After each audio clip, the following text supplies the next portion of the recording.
माँ दुर्गा, आपको शत शत प्रणाम। आप कितनी कृपालु है माँ। आज आपने फिर अपने भक्तों की रक्षा की है। मैं धन्य हुई माँ, मैं धन्य हुई। आप अपनी कृपा हम पर सदैव बनाए रखें, सदैव बनाए रखें माँ।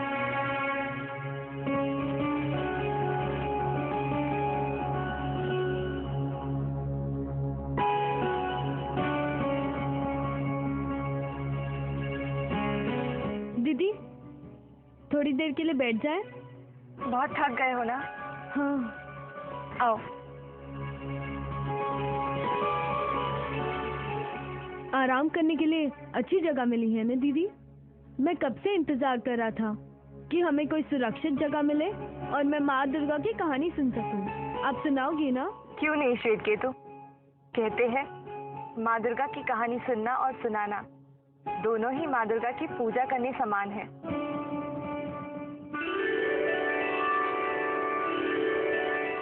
मैं तुम्हें कहानी वहां से सुनाती हूँ जहाँ से शुंभ और निशुंभ दोनों कठोर तपस्या कर रहे थे। देवेंद्र ये चाहते थे कि पितामह ब्रह्मदेव शुंभ और निशुंभ को उनकी कठोर तपस्या का फल ना दे, परंतु उनकी ये इच्छा ब्रह्मदेव ने ठुकरा दी थी। तब इस संपूर्ण सृष्टि को शुंभ और निशुंभ के संकट से बचाने के लिए देवेंद्र ने अप्सरा मेनका के साथ वो स्वयं अंतरिक्ष में प्रकट हुए।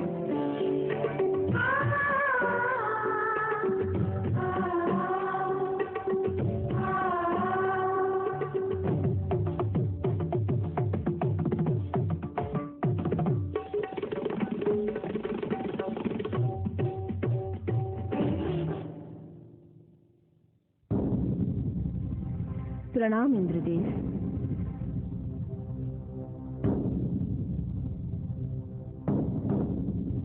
इन दोनों की तपस्या भंग करनी है मंदाकिनी।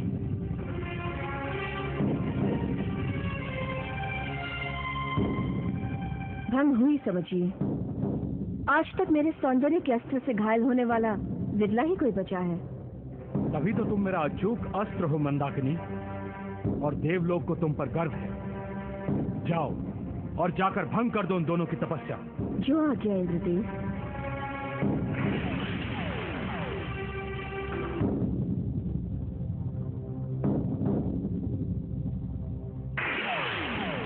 नारायण नारायण। देवेंद्र, नारायण नारायण, क्या चाल चली है?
नारायण नारायण।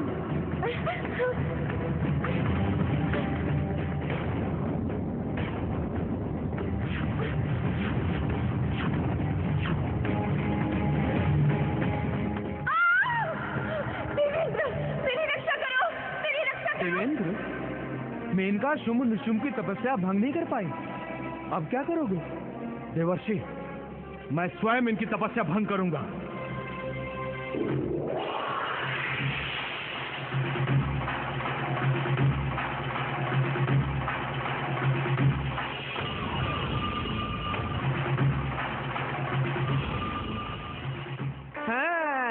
नारायण नारायण।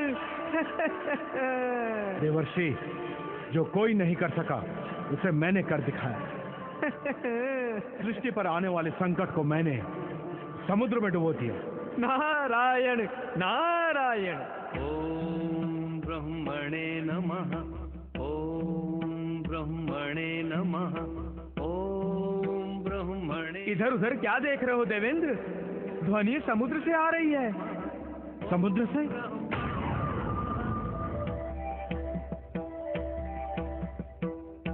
ओम ब्रह्मणे। देखिए क्या कर दिखाया आपने। नारायण नारायण। ऐसा प्रतीत हो रहा है देवेंद्र कि सृष्टि पर संकट आकर ही रहेगा।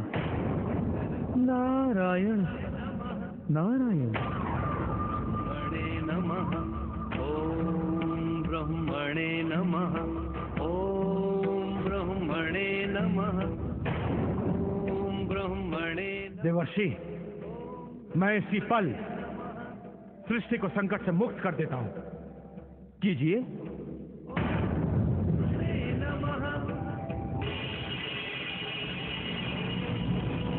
चतुराननाय नमः। नमः। ओम विधात्रे नमः। गर्भाय नमः। नमः।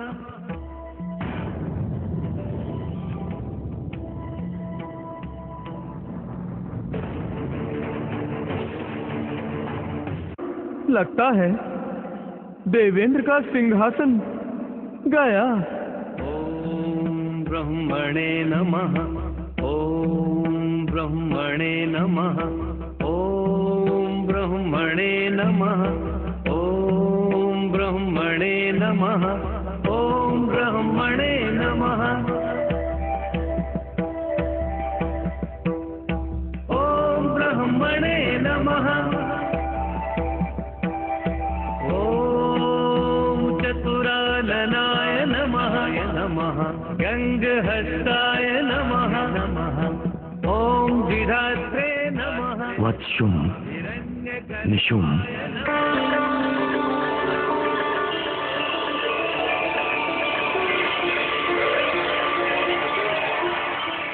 जागो वत्स।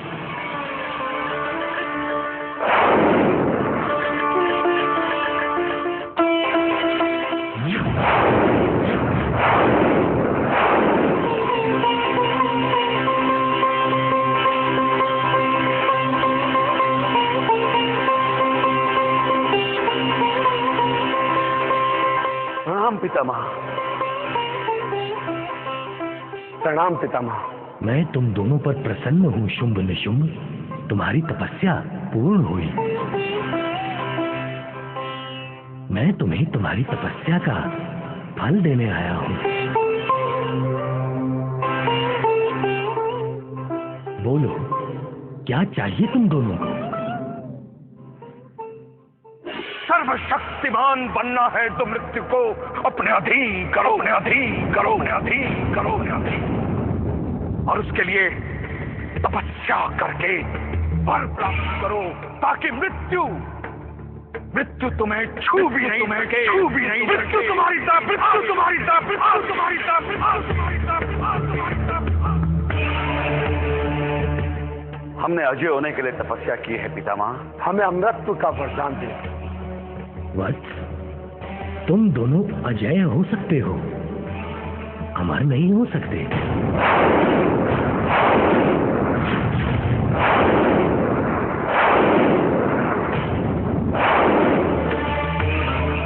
पितामह, आप हमें वरदान देने आए हैं या श्राप? वत्स, मैं तुम्हें तुम्हारी तपस्या का फल देने आया हूँ। तो फिर शाप वाणी की तरह कि हम अमर नहीं हो सकते, ऐसा क्यों कहते हैं पितामह? कोई दूसरा वरदान मांग लो। तो ठीक है पितामह, आप हमें ऐसा वरदान दें कि इस त्रिलोकी के किसी भी पुरुष से हमारी मृत्यु ना हो सके। दानव, मानव, सुर, असुर, राक्षस, सजीव, निर्जीव, जीव, जंतु, पशु, पक्षी, कोई भी हमारी मृत्यु का कारण न बन सके। यदि हमारी मृत्यु निश्चिंत ही है तो किसी स्त्री के हाथों हमारी मृत्यु हो।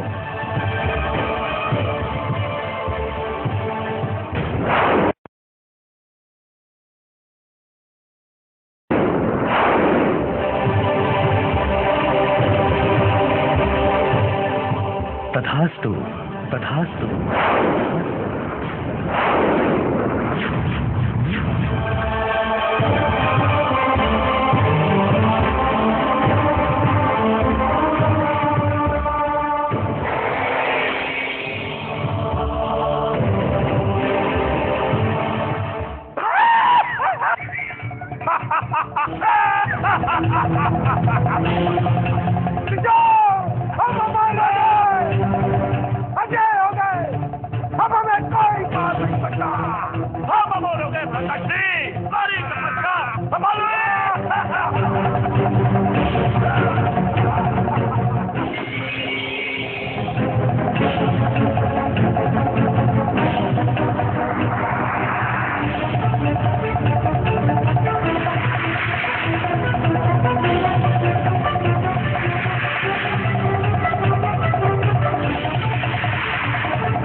सिंहासन का उपयोग कुछ ही क्षणों का है।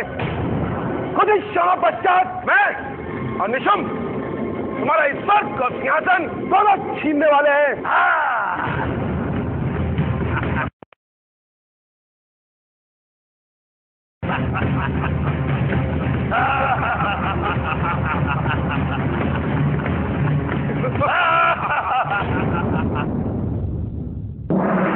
नारायण नारायण। नाम देवर्षि। देवेंद्र, इस समय स्वर्ग और स्वर्ग के सिंहासन को छोड़कर हमें शुंभ और निशुंभ को और अधिक शक्तिशाली बनने से रोकना होगा, और इसमें माँ जगदम्बे हमारी सहायता कर सकती हैं। क्यों देवेंद्र? हाँ देवर्षि, हमें माँ देवी की शरण में ही जाना होगा। हाँ। दुर्गा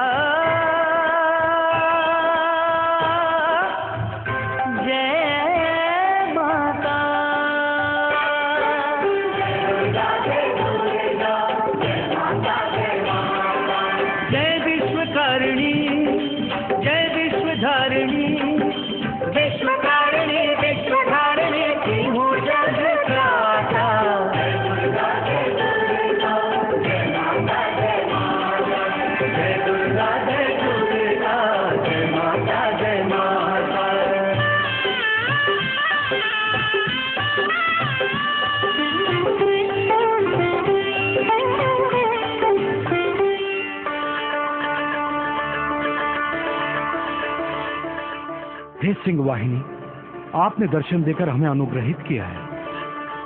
हे महिषासुर मर्दनी, शुंभ और निशुंभ की तपस्या ने हमारे मन में भय उत्पन्न कर दिया है। इस भय का निवारण कीजिए मातेश्वरी, नहीं तो महिषासुर की तरह ये दोनों भाई सारी सृष्टि को आतंकित कर देंगे। उनकी तपस्या का फल उन्हें अवश्य प्राप्त होगा, किंतु यदि उन्होंने वरदान का दुरुपयोग किया, अधर्म और अनाचार को बढ़ावा दिया, तो उनका वरदान विफल हो जाएगा। वे स्वयं विनाश की ओर अग्रसर हो जाएंगे। उनका ये वरदान कैसे विफल हो, इसके बारे में मैं आपको प्रेरणा देती रहूंगी। आप धन्य हैं माते, आपकी जय हो। देवेंद्र, अब तुम कोई ऐसा कदम उठाओ जिससे शुंभ और निशुंभ कोई अनुचित कदम उठाने के लिए तैयार हो जाए। स्पष्ट कहिए ना देवर्षि। शुंभ और निशुंभ ने स्त्री को अबला मानकर स्त्री के हाथों अपनी मृत्यु मांग ली, परंतु क्या स्त्री अबला है? नहीं, स्त्री अपने कटाक्ष नेत्रों से बड़े बड़े साम्राज्यों का नाम तक मिटा देती है। स्त्री जब चलती है तो अपने पांव तले अनगिनत पुरुषों के हृदय को रौंदती हुई चलती है। स्त्री की आंखों से बहने वाले आंसू की एक बूंद भी पुरुष के जीवन में प्रलय ला सकती है। स्त्री को अबला समझने वाला पुरुष स्त्री के इशारों पर नाचने में अपने आप को धन्य समझता है। देवेंद्र, ऐसी स्त्री का निर्माण करो जो त्रिलोक सुंदरी हो, जिसकी आवाज बांसुरी के सुर से भी सुरीली हो। देवेंद्र, जिसके हाव भाव से शुंभ और निशुंभ जैसे बलवान पुरुषों पर बिजली गिर पड़े। और क्या देवर्षि? नारायण नारायण। ऐसी स्त्री को पाने के लिए शुंभ किसी से भी शत्रुता मोल लेने के लिए तैयार हो जाए। किसी से भी देवेंद्र, किसी से भी, यहाँ तक कि अपने प्रिय भ्राता निशुंभ से भी। मैं आपका संकेत समझ गया देवर्षि, समझ गया। नारायण नारायण। रामदेव आप? हाँ देवेंद्र, आपकी मांगों को ध्यान में रखते हुए मैंने मोहिनी में वो सारे रंग भर दिए जिसको देखकर कोई भी पुरुष आकर्षित हुए बिना नहीं रह सकता। ये स्त्री का वो रूप है जिसके लिए कोई भी पुरुष त्रिलोकी का राज्य भी छोड़ सकता है। आओ देवेंद्र।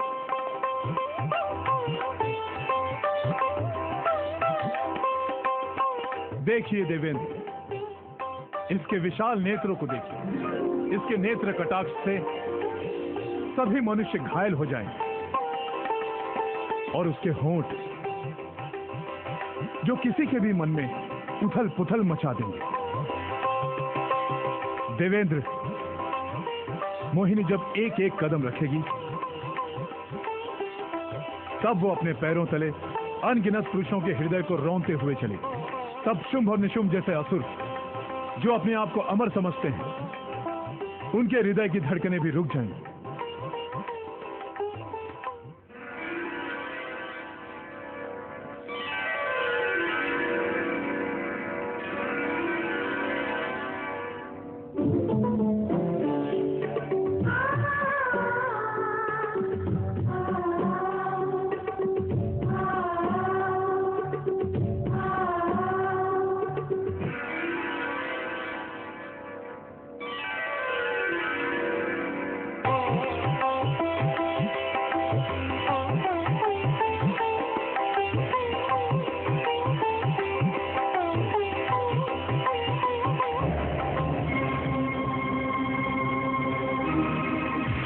देवेंद्र,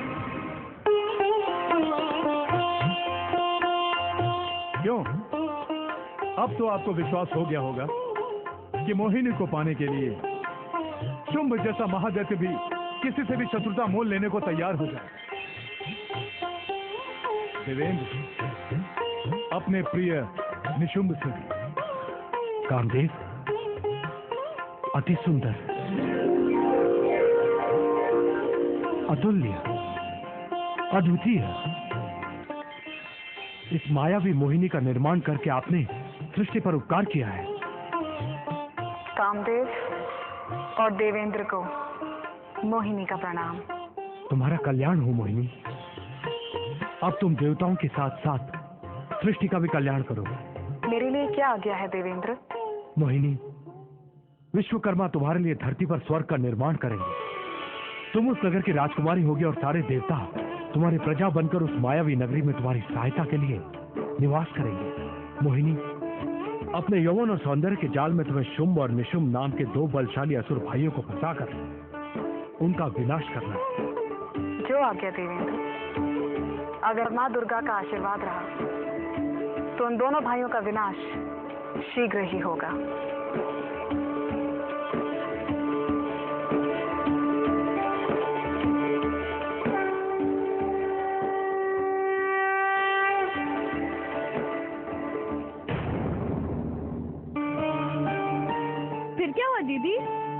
मोहिनी ने शुंभ और निशुंभ की तपस्या भंग कर दी।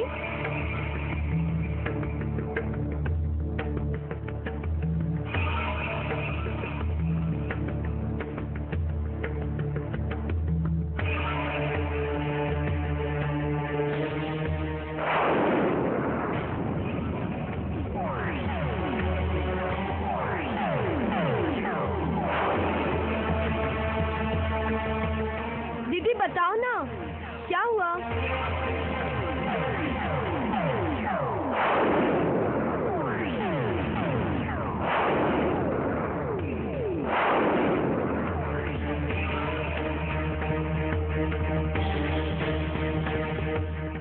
श्वेतकेतु, मुझे लगता है तुम्हारे भैया ने हमें ढूंढ लिया।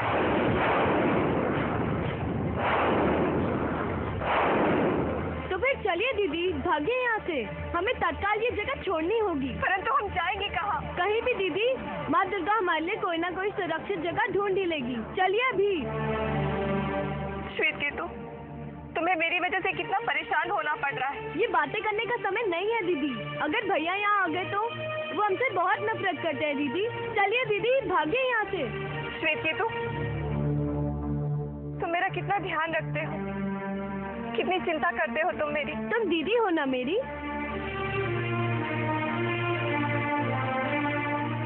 श्वेतकेतु मेरे भाई, आज से हम जहाँ भी होंगे साथ साथ रहेंगे, चाहे कितने ही दुख क्यों ना हो और कितना भी सुख हो, ये भाई बहन की जोड़ी हमेशा साथ रहेगी। चलो अभी भागो यहाँ से।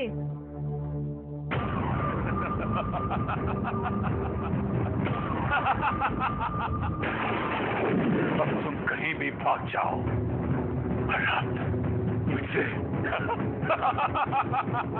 मुझसे बचकर नहीं जा पाओगे।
भागा जाएगा। दीदी,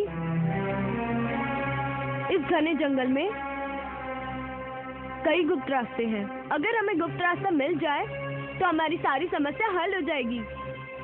तुम ये मेरा दिल रखने के लिए कह रहे हो ना? नहीं दीदी, सच कह रहा हूँ। तो फिर आओ, हम वो गुप्त रास्ता ढूंढते हैं।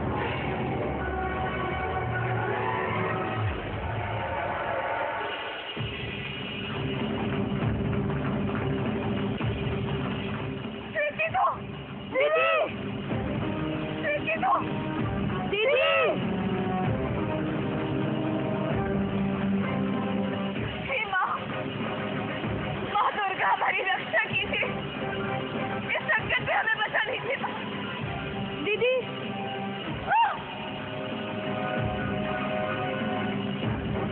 दीदी,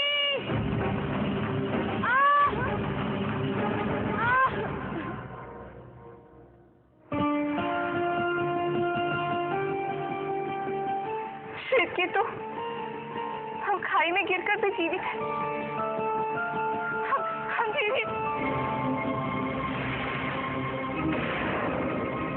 श्वेतकेतु, सुमुखी, तूने श्वेतकेतु को मुझसे नहीं छीना, संपूर्ण सुजाति से छीना है। मेरा मन करता है मैं तेरे प्राण छीन लूं। नहीं भैया, दीदी अच्छी है। ये अच्छी कैसे हो सकती है जिसने तुझे बुरा बना दिया? श्वेतकेतु, तुम अपने भैया की बात क्यों नहीं मानते बेटा?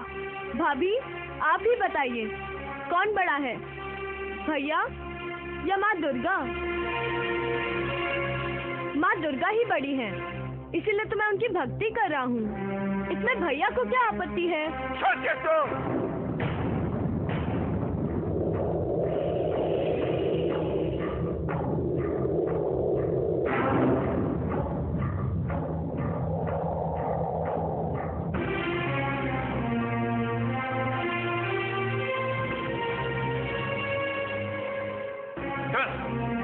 हमें राजभवन की ओर जाना चाहिए था, यहाँ क्यों आए हम? इस श्वेतकेतु को मैं एक अंतिम अवसर देना चाहता हूँ। अवसर तो आप इसे राजभवन में भी प्रदान कर सकते थे। असुरों के राजभवन में असुर निवास करते हैं, असुर द्रोही नहीं।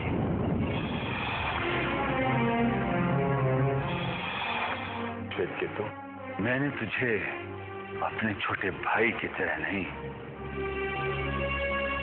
अपने बच्चे की तरह पाला है। पाला है या नहीं? बोल। तो संपूर्ण असुर जाति के भलाई के लिए मैं एक दुर्गा भक्त तुझे दंड देने पर विवश क्यों हो जाता हूं? परंतु तुझे मैं एक अवसर और देता हूं।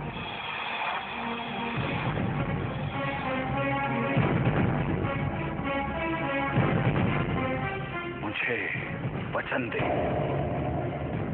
कि तू कभी दुर्गा की कहानी नहीं सुनेगा, कभी उसकी भक्ति नहीं करेगा। वचन दे।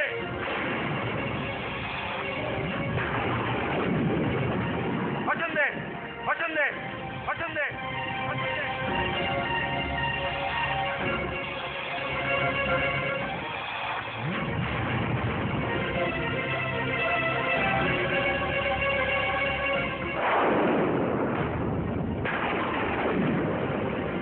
मैं आपको वचन देता हूँ भैया।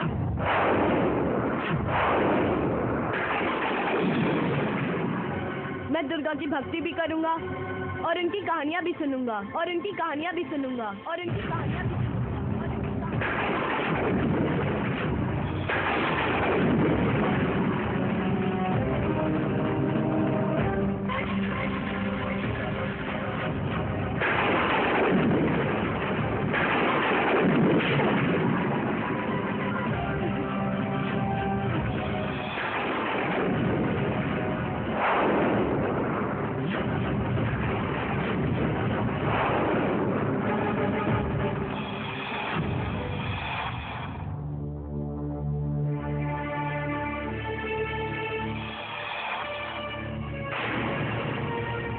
श्वेतकेतु, अपने भाई की बात मान लो। आप मेरी बात क्यों नहीं मानती भाभी? माँ दुर्गा हम सबकी माँ है। उन्होंने ये सारी सृष्टि को बनाया है। वो हम असुरों के विरुद्ध नहीं है। वो तो दुराचारी और अनाचारी का विनाश करती है। आप भी माँ दुर्गा की भक्ति कीजिए, आपका कल्याण होगा।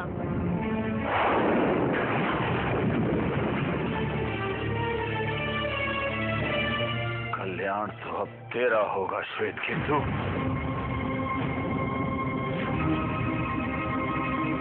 दुष्बुद्धि, आज्ञा करो नरेश। इस श्वेतकेतु को पकड़कर इस पहाड़ के नीचे वो उस गहरी खाई में फेंक दो।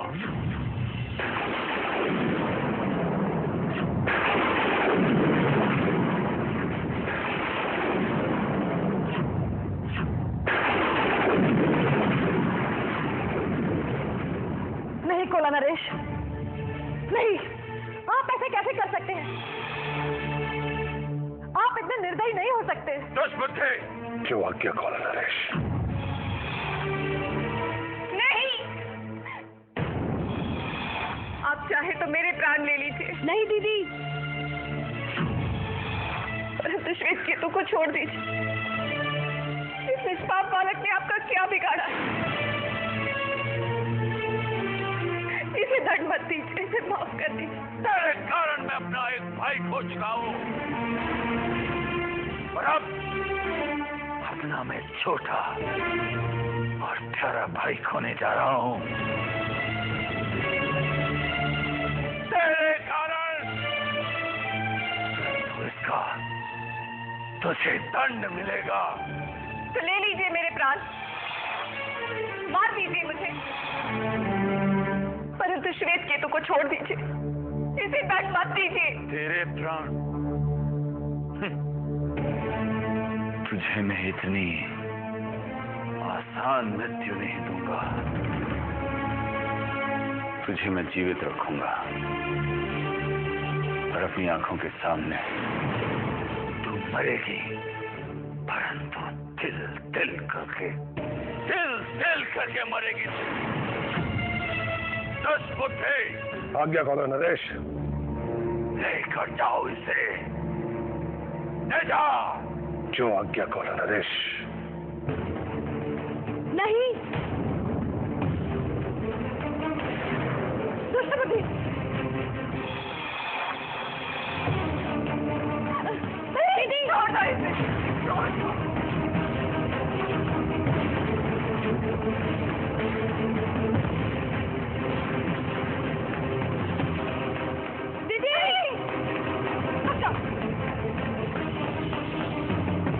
दुष्टबुद्धि, छोड़ दो उसे, छोड़ दो मुझे, छोड़ दो मुझे, छोड़ दो। दीदी आप मेरी चिंता मत करो, मृत्यु और जीवन माँ दुर्गा की देन है। दीदी आप ही ने तो बताया था, जो होता है माँ दुर्गा की इच्छा अनुसार होता है। परंतु अब जो होगा वो मेरी इच्छा अनुसार होगा। दुष्बुद्धि, इसे पहाड़ के नीचे फेंक दो। भैया माँ दुर्गा से शत्रुता मत कीजिए भैया, उनकी शरण में जाइए। दुष्बुद्धि,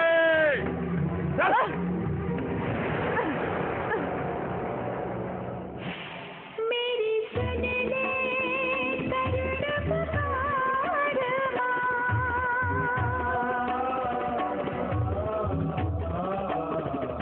दया कर माता दुर्गे, कृपा कर माता दुर्गे, दया कर माता दुर्गे, कृपा कर माता दुर्गे।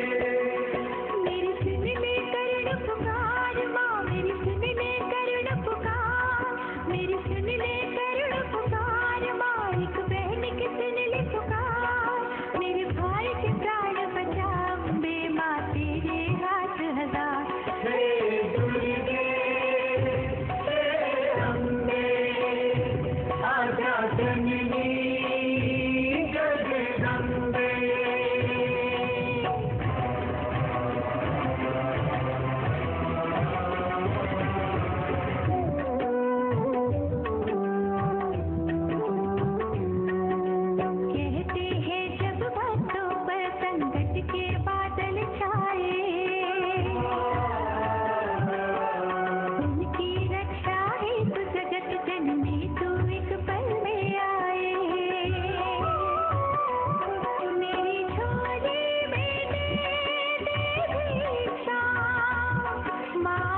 हुआ कैसे? दीदी, माँ दुर्गा ने मेरी रक्षा की है। माँ दुर्गा ने? हाँ। जैसे ही दुष्ट बुद्धि ने मुझे पहाड़ से नीचे फेंका, मैं डर के मारे चिल्लाया, जय माँ दुर्गा, जय माँ दुर्गा।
आज आपने इस भक्त की रक्षा करके मेरा गौरव किया है माँ।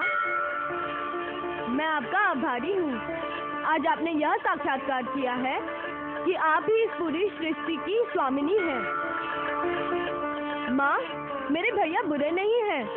उन्हें उनके अपराधों के लिए माफ कर दीजिए माँ, क्षमा कर दीजिए। श्वेतकेतु, तुम तो मेरे लाडले भक्त हो। असुरों में परिवर्तन लाने के लिए मैंने तुम्हें चुना है। असुरों के जीवन में परिवर्तन तुम लाओगे, उन्हें भक्ति मार्ग की ओर अग्रसर तुम करोगे। श्वेतकेतु, तुम्हारे द्वारा मैं ये प्रमाणित करना चाहती हूँ कि जो शक्ति भक्ति में है वो किसी भी अस्त्र और शस्त्र में नहीं। श्वेतकेतु, तुम जानते हो तुम्हें क्या करना है? तुम असुरों को उत्कर्ष और उन्नति का मार्ग दिखाओगे। उन्हें धर्म, सत्य, न्याय, नीति और विवेक का मार्ग दिखाओगे। तुम्हारे साथ तो तुम्हारी गुरु है, राजकुमारी सुमुखी। वे सदैव तुम्हारा मार्गदर्शन करेंगी और उन्हीं के मार्गदर्शन से तुम असुरों के जीवन में भक्ति का सूर्योदय लाओगे। वत्स श्वेतकेतु, तुम्हारे भैया अनाचारी हैं, दुराचारी हैं, तो फिर भी उन्हें सुधरने का अवसर अवश्य मिलेगा। फिर भी यदि वो मेरी शरण में नहीं आए तो उन्हें अपने पापों का दंड भुगतना होगा। तुम्हारा सदैव कल्याण हो पुत्र।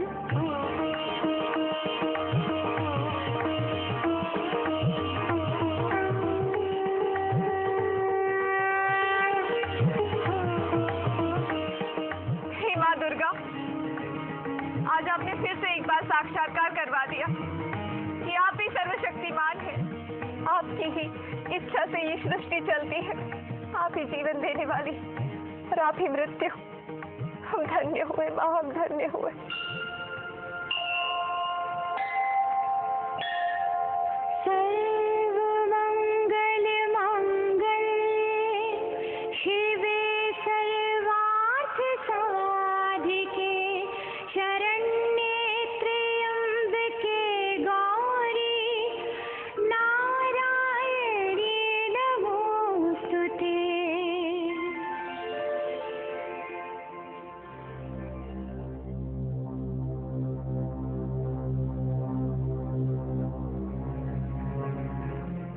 परंतु श्वेतकेतु, तुम यहाँ आए कैसे? ये भवन तो बहुत ऊंचाई पर है। श्वेतकेतु, तुम जाओ यहाँ से। मैं जाऊं? यदि तुम्हारे भैया फिर यहाँ आ गए तो अनर्थ हो जाएगा। श्वेतकेतु, तुम जाओ। मैं आपको छोड़कर कहीं नहीं जाऊंगा दीदी, ये मेरा प्रण है। और आपको शुम्भ निशुम्भ की कहानी भी तो पूरी करनी है। मैं तो यहाँ आपसे माँ दुर्गा की कहानी सुनने आया हूँ। क्या मोहिनी के जाल में शुम्भ और निशुम्भ फंस गए थे?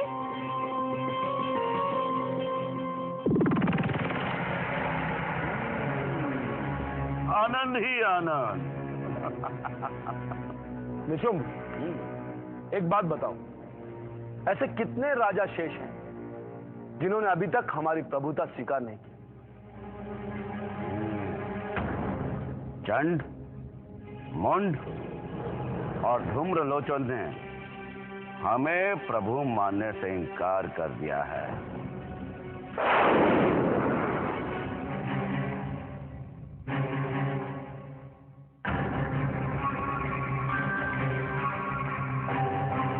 तो ठीक है निशुम्भ, हम पहले इन तीनों को पराजित करके पृथ्वी पर अपना साम्राज्य स्थापित करेंगे, फिर हम स्वर्ग पर अपना आक्रमण करेंगे।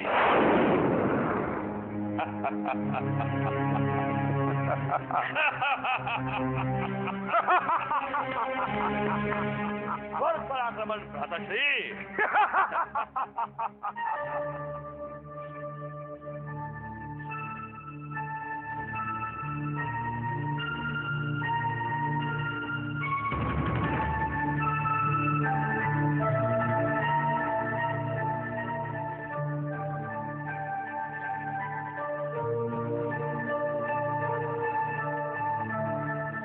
भ्राताश्री, कुछ सुना आपने?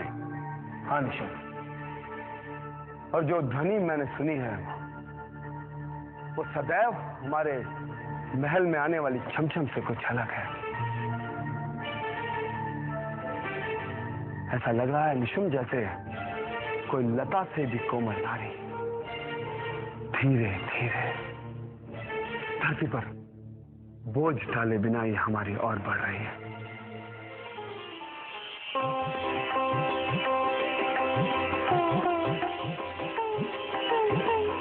लता से भी कोमल नारी? नारी?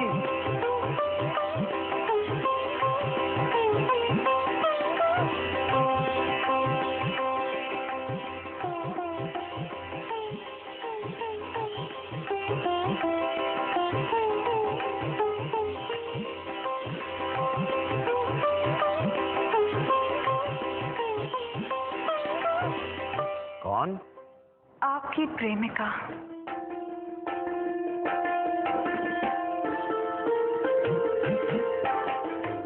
आपकी दासी। आपकी पुजारन।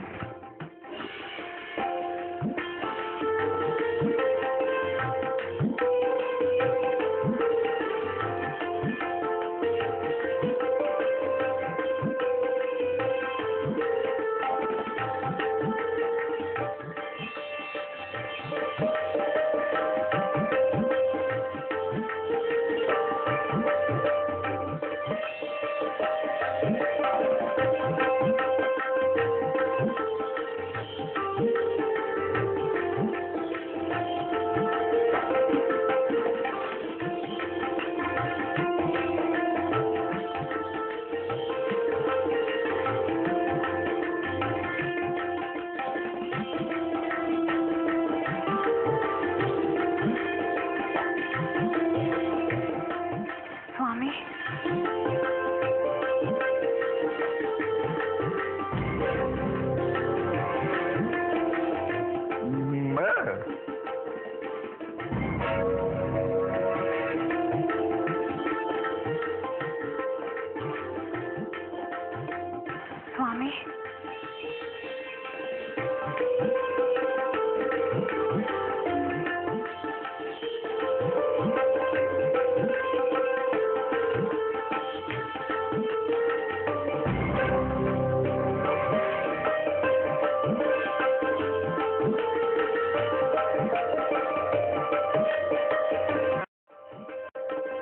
मैं? परंतु सुंदरी तुम हो कौन? कहां से आई हो?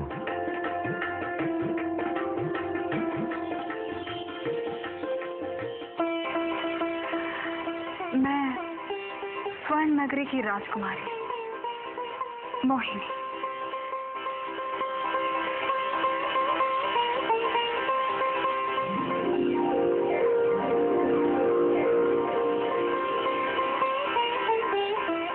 मोहिनी, मोहिनी, तुम सत्य में मोहिनी हो? आपकी पराक्रम और शौर्य ने मेरा मन मोह लिया है। मैं स्वयं मोहिनी होकर आप पर मोहित हो गई हूँ। न जाने आप में ऐसा क्या है जो मैं आपकी ओर खींची चली आ रही हूँ।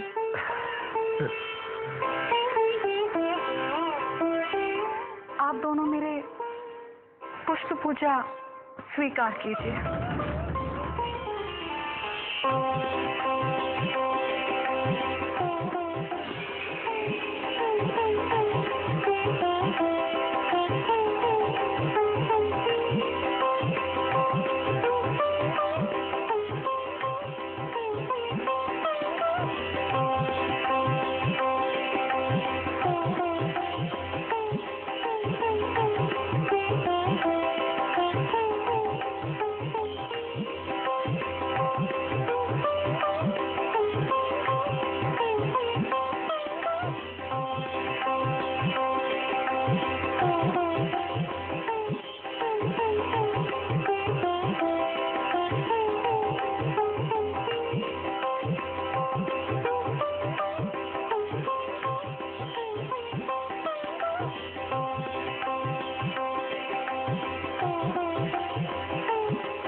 मोहिनी,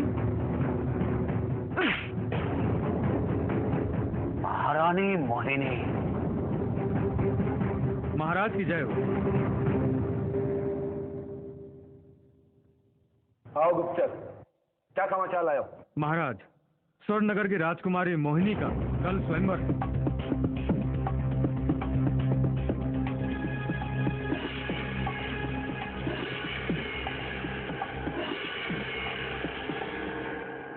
नारायण नारायण।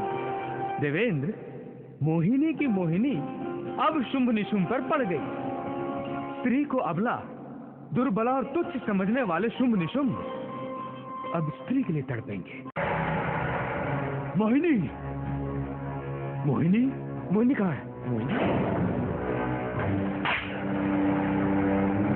महारानी मोहिनी। महारानी, चुप क्यों है? कुछ बोलता क्यों नहीं? परंतु महाराज, यहाँ तो कोई नहीं आया था। नींद में खड़े हो क्या? क्या नशा किया है? नहीं महाराज, ये सत्य बोल रहा है, यहाँ कोई नहीं आया। तो क्या हमने नशा किया है? हम भ्रमित हैं। राजकुमारी मोहिनी स्वयं हमारे महल में पधारी है। महाराज की जय हो। स्वर्ण नगर की राजकुमारी मोहिनी का कल स्वयंवर है।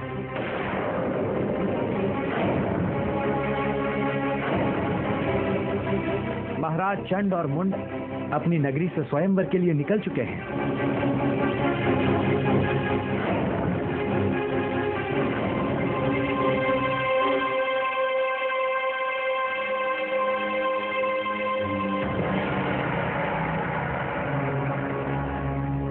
वो राजकुमारी मोहिनी को लेने जा रहे हैं। जाने दो, जाने दो उन्हें। स्वयंवर में जब राजकुमारी मोहिनी स्वयं उनकी आंखों के सामने हमें वरमाला पहनाएगी, तब उनके हारे हुए चेहरों पर उभरने वाली विवशता, क्रोध और ईर्ष्या से हमें कितना आनंद होगा भ्राताश्री। तुम ठीक कह रहे हो निशुंभ। हम पहले राजकुमारी मोहिनी को जीतेंगे, उसके बाद उस चंड और मुंड को। परंतु ये स्वर्ण नगरी है कहां?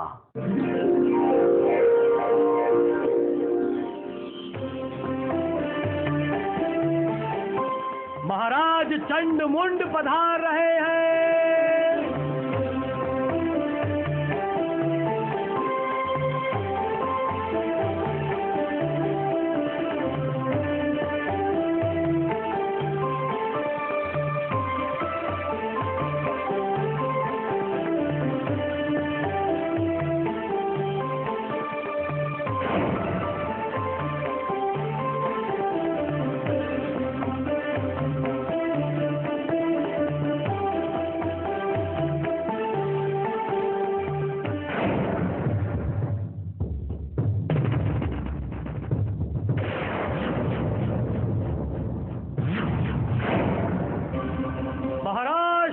निशुंभ पधार रहे हैं।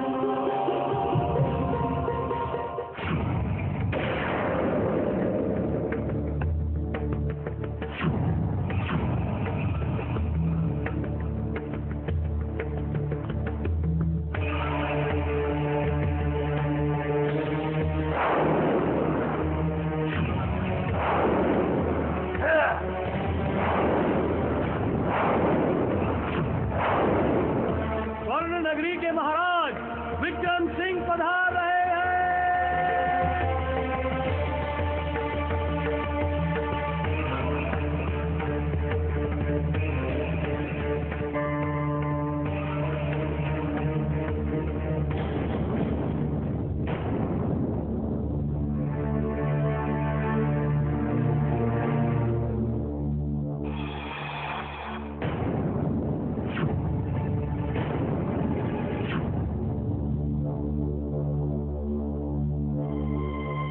उपस्थित राजाओं और राजकुमारों,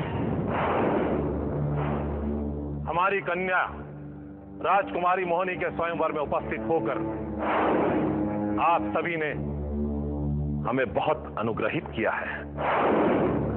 हमारी कन्या राजकुमारी मोहिनी इस पृथ्वी लोक के सबसे बलशाली और शौर्यशाली राजा से विवाह करना चाहती है और बल की परीक्षा के लिए ये सामने गदा रखी गई है। जो भी राजा या राजकुमार अपने बल से इस गदा को उठाकर वो सामने वाले पुतले को तोड़ देगा,